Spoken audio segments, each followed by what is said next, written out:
السلام علیکم ورحمۃ اللہ وبرکاتہ۔ ناظرین، امید کرتا ہوں کہ آپ خیریت سے ہوں گے۔ نبی کریم صلی اللہ علیہ وسلم کی ولادت کے وقت عرب اور دنیا کے حالات۔ نبی کریم صلی اللہ علیہ وسلم جس وقت دنیا میں تشریف لائے، اس دور کو تاریخ میں عصر جاہلیت یعنی اندھیروں اور نادانی کا دور کہا جاتا ہے۔ اس وقت نہ صرف عرب بلکہ پوری دنیا اخلاقی، مذہبی اور سماجی زوال کا شکار تھی۔ آپ صلی اللہ علیہ وسلم کی ولادت پیر کے دن ہوئی۔ صحیح مسلم کی روایت کے مطابق آپ صلی اللہ علیہ وسلم سے پیر کے روز کے بارے میں پوچھا گیا تو آپ صلی اللہ علیہ وسلم نے فرمایا، یہ وہ دن ہے جس میں میں پیدا ہوا اور جس میں مجھ پر وحی نازل کی گئی۔ وقت آپ صلی اللہ علیہ وسلم کی ولادت مبارکہ صبح صادق فجر کے وقت ہوئی۔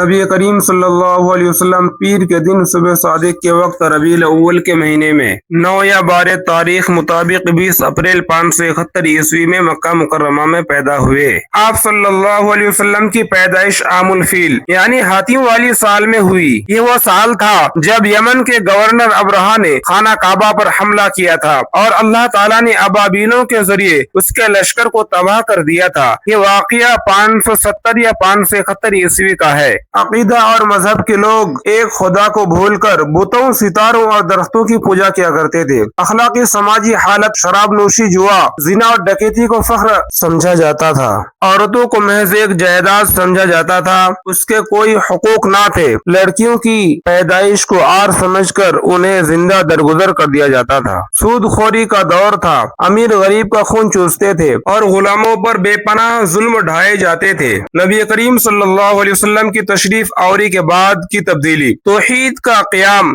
شرک اور بت پرستی کا خاتمہ ہوا۔ لوگ صرف ایک اللہ کی عبادت کرنے لگے اور انسانیت کو جہالت کی تاریکی سے نکال کر علم و ہدایت کی روشنی ملی۔ عورتوں کو عزت و حقوق، لڑکیوں کو زندہ دفن کرنے کا ظالمانہ رواج ختم ہوا۔ عورت کو ماں، بہن، بیٹی اور بیوی کے روپ میں عزت و احترام اور وراثت میں حق ملا اور آپسی لڑائی ختم ہوئی، دشمنیاں ختم ہوئے۔ عرب کو عجم پر اور عجم کو عرب پر کوئی فوقیت نہیں کے اصول پر ایک بااخلاق اور متحد معاشرے قائم ہوا۔ عدل و انصاف میں برابری، امیر و غریب، آقا و غلام سب کو ایک ہی صف میں کھڑا کیا گیا۔ غلاموں کو آزاد کرنے کی ترغیب دی گئی اور حقوق العباد کی پاسداری لازم قرار دی گئی۔ آپ صلی اللہ علیہ وسلم کی تشریف آوری سے دنیا جہالت، ظلم اور بے حیائی کے اندھیروں سے نکل کر علم و عدل، امن اور انسانیت کے نور سے منور ہو گئے۔ اور دادا کی خوشی کا عالم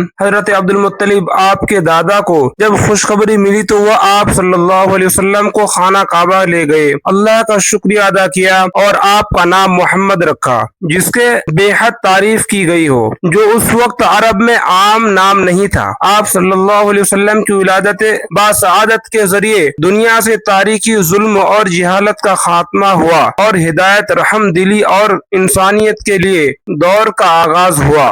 اسی لیے ہمارے پیارے آقا سرکار دو جہاں صلی اللہ علیہ وسلم کو رحمت للعالمین کہا گیا ہے، یعنی کہ پوری دنیا کے لیے رحمت ہے۔ نبی نہ ہوتے تو پورے کائنات نہ بنتا، نبی کی برکت کی وجہ سے، نبی کے طفیل کی وجہ سے اس کائنات کو بنایا۔ زمین و آسمان، چاند، سورج، ستارے جو بھی ہے پیارے نبی صلی اللہ علیہ وسلم کے طفیل سے ہیں۔ السلام علیکم ورحمۃ اللہ وبرکاتہ۔